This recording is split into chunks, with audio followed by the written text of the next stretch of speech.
What are my 3 best tips for new MSPs or even MSPs struggling to get to the next level? Now, this question was asked to me directly in the MSP Discord that I have called MSP Heroes. If you'd like to join, it is growth-generators.com/Discord, and I will leave a link down below. My name is Harrison Marin from Growth Generators. We help MSPs grow from sales training to marketing, even some business operations there as well.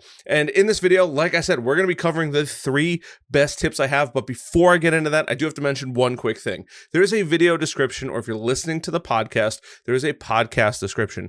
There is going to be a little summary of the video or the podcast, and as well as super helpful videos from our free resources page all the way down to the link to the Discord, super helpful videos and all that kind of stuff. I would highly recommend checking that out. So let's talk about the 3 best tips. So this was a really, really good question. I honestly was not ready to make this video, but I knew immediately what I would tell you guys as far as my best tips ever, because not that they're right or wrong, they're my personal preference, but what I can tell you is the people that follow these tips typically do a lot better than the rest of them. Now, you may be at some point through these tips, and that's fantastic. And if you're not, don't worry about it. You will get there. But the first and best and most important tip is, one, if you have not already started your MSP, start way earlier than you actually think you're going to need to start.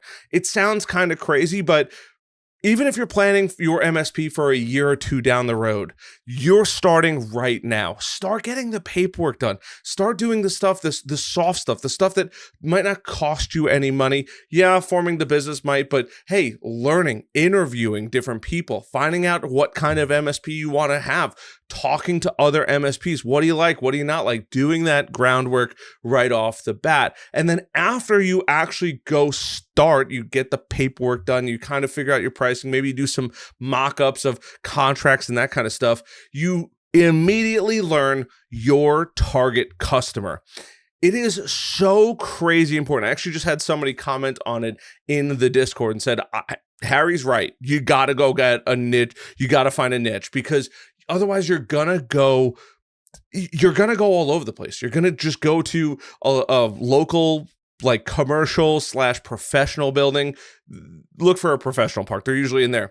And it's a tall building and there's tons of offices in there. And usually there's like a no soliciting sign. But here's the thing. If you Google what's in that building, there's going to be like 50 different, hundreds of different businesses potentially, if not thousands. Here's the thing. When you call, when you pitch, when you speak to these people, they're going to want to know, hey, Harrison, who do you help? What do you do? Tell me a little bit about yourself. What's your website? And they're going to punch in the website. And if they don't find the content on the website that you're kind of pitching, hey, we love working with dentists, with doctors, with lawyers, with accountants, whatever it might be, and they don't see that information following, they begin to lose trust fairly quickly. And that's something that you really have to consider as you go through this process. So my first big tip is obviously start, but if you haven't started already, go pick a real target customer. Now, I do have a free buyer persona sheet on my website. If you go to growth-generators.com/resources, you'll see the buyer persona sheet on there. Go grab that. It's 100% free and spend some time with it. Go really figure out. If I said, hey, I will give you an unlimited amount of your dream clients that are going to pay you the exact amount of money that you want to get paid for every single one of those customers. What do they look like? Who are they? What industry are they in? All of this is really important, so you could start building out your kind of the next tip, which is getting good at sales and marketing. They kind of go hand in hand. They kind of don't. But when you go find your target customer, you want to learn how to sell to that person, and you want to know how to market to that person.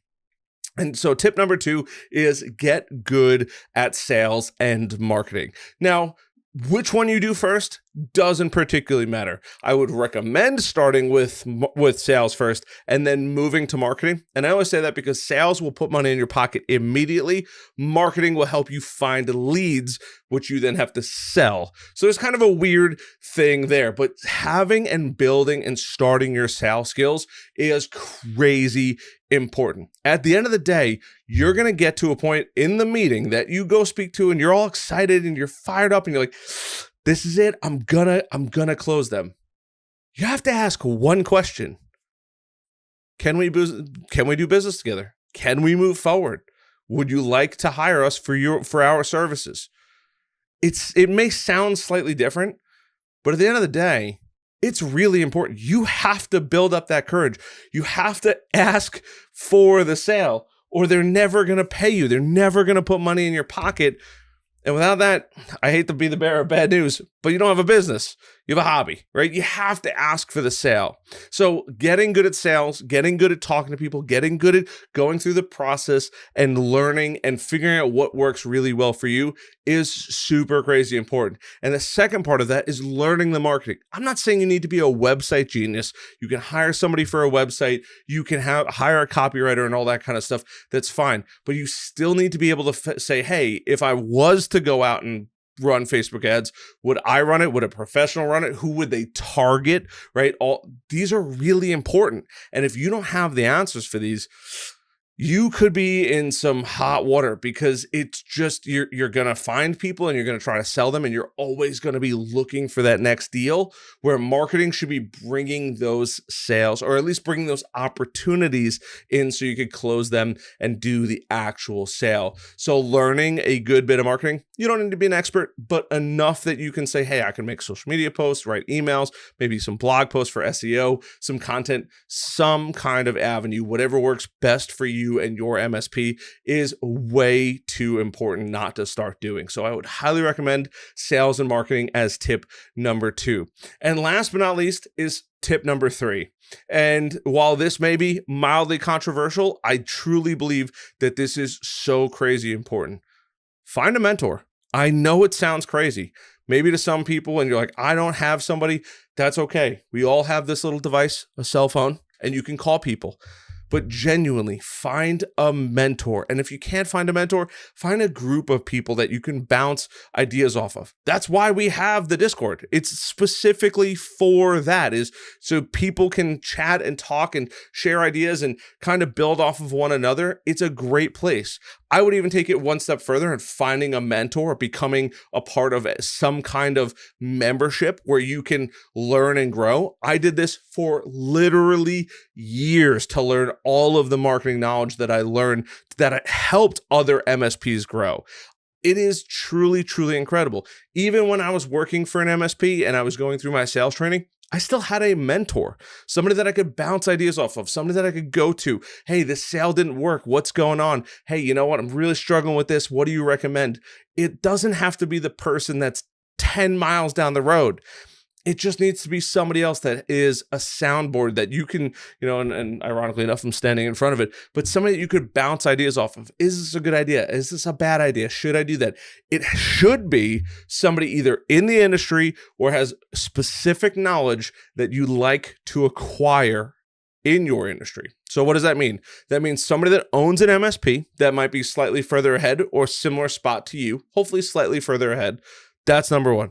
Number 2 is has the specific knowledge that you want to acquire. So if it's sales training, finding a sales mentor, or just learning sales, finding a sales mentor. If it's marketing, finding a marketing mentor. Those are super important. And if you'd like help with that, we do have a program called MSP Heroes. This is kind of a pitch if you'd like to join, but genuinely, I really think not enough people do it. I've had mentors my entire life. I still have mentors and coaches that I deal with and have phone calls with regularly, and I can't stress the importance of it for people like yourself. It truly makes a world of difference, and it helps keep you on track, helps you keep you accountable. It helps in so many areas. It truly, truly is incredible. I'm so thankful for the mentors that I've had. You know who you are if you watch these videos, although I don't think my mentors watch too many of these videos, but it truly makes a world of difference for our growth at Growth Generators. So other than that, I wish you the best through your success. Leave a comment down below if you have a question, or if you have a video idea, or hey, you just want to say hi, anything like that. I appreciate the heck out of you guys. As always, I love the heck out of you for checking out this video. I'll see you guys on the next one. Bye.